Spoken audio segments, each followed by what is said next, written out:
دنیا کا سب سے بڑا خطرناک حکمران آخر کیسے راج کرتا ہے اپنے دیش پر؟ نارتھ کوریا میں لوگوں کی ڈیلی لائف کیسی گزرتی ہوگی، یہ آپ کو سوچ کر بھی گھٹن محسوس ہوگی۔ یہاں سرکار کی پوری کوشش رہتی ہے کہ لوگوں کی پرسنل لائف کو خود کنٹرول کیا جائے، کہ کون کہاں رہے گا، کیا کرے گا اور کیا پڑھے گا، یہ سب سرکار ڈیسائیڈ کرتی ہے۔ آپ کیسے کپڑے پہنتے ہو، کیسے بال کٹاتے ہو، کیسی فلمیں دیکھتے ہو، یہ سب سرکار ڈیسائیڈ کرے گی۔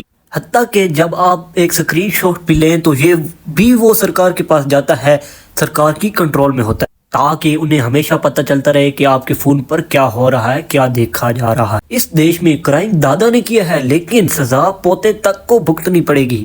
اس دیش میں ہر ایک فرد ایک دوسرے کو شک کی نگاہ سے دیکھتا ہے، بھائی بہن ماں باپ ایک دوسرے کو شک کی نگاہ سے دیکھتے ہیں۔ سن 1981 میں نارتھ کوریا کے کیمپ نمبر 14 میں ایک پریگننٹ عورت کو قید کیا گیا، جس کا بچہ بھی ہو گیا جیل میں۔ اس عورت کا جیل میں ہی بچہ پیدا ہو گیا۔ اپنے بچے کا یہ نام رکھتی ہے شنگ ڈون جک، اور یہ لڑکا جیل میں ہی بڑا ہوتا ہے۔ یہ شنگ ڈون بچپن سے ہی جیل میں بڑا ہوا۔ جیل میں اس کا بچپن بہت ہی خراب حالاتوں میں گزرا۔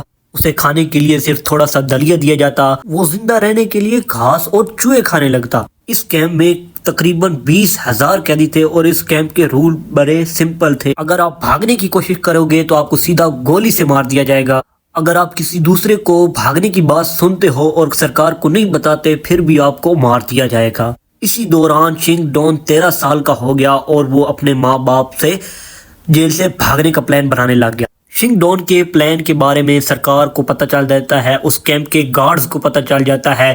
جب اس کے 2 دن ہی بعد گراؤنڈ میں سبھی قیدیوں کو اکٹھا کیا جاتا ہے، اور سب سے آگے شنگ ڈون کو کھڑا کیا جاتا ہے، اور اس کی نظروں کے سامنے اس کی ماں اس کے بھائی کو گولی مار دی جاتی ہے، اور اس کی ماں کو قیدی پھانسی چڑھائی جاتی ہے۔ اور اس کے بعد شنگ ڈون کو 6 مہینے تک ٹارچر کیا جاتا ہے، ذلیل کیا جاتا ہے اس کیمپ میں۔ 2005 میں شنگ ڈون کیمپ سے بھاگنے کی کوشش کرتا ہے، اور گارڈ سے بچاتے سکسیسفل بھاگ بھی جاتا ہے کیمپ سے۔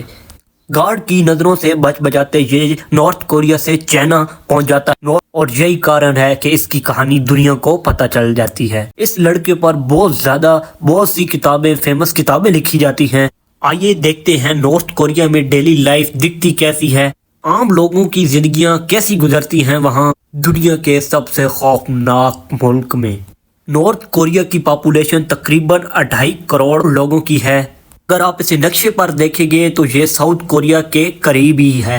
اگر آپ سیٹلائٹ کے ذریعے اوپر سے دیکھیں گے تو ساؤتھ کوریا اور چائنا کی لائٹیں رات کو جگمگاتے ہوئے نظر آتی ہیں، لیکن نارتھ کوریا کی جگہ بالکل سنسان، کوئی لائٹ وغیرہ کا ادھر نام و نشان نہیں ہوتا رات۔ نارتھ کوریا میں لوگ رات کو پڑھ نہیں سکتے، ٹی وی نہیں دیکھ سکتے، اور 7 بجے کے بعد جاگ نہیں سکتے، سو جاتے ہیں، کیونکہ انہیں اندھیرے میں جینے جاگنے کی عادت ہو گئی ہے۔ سن 1995 میں 9 سے 10 لاکھ صرف لوگ بھوک کی وجہ سے مارے جاتے ہیں۔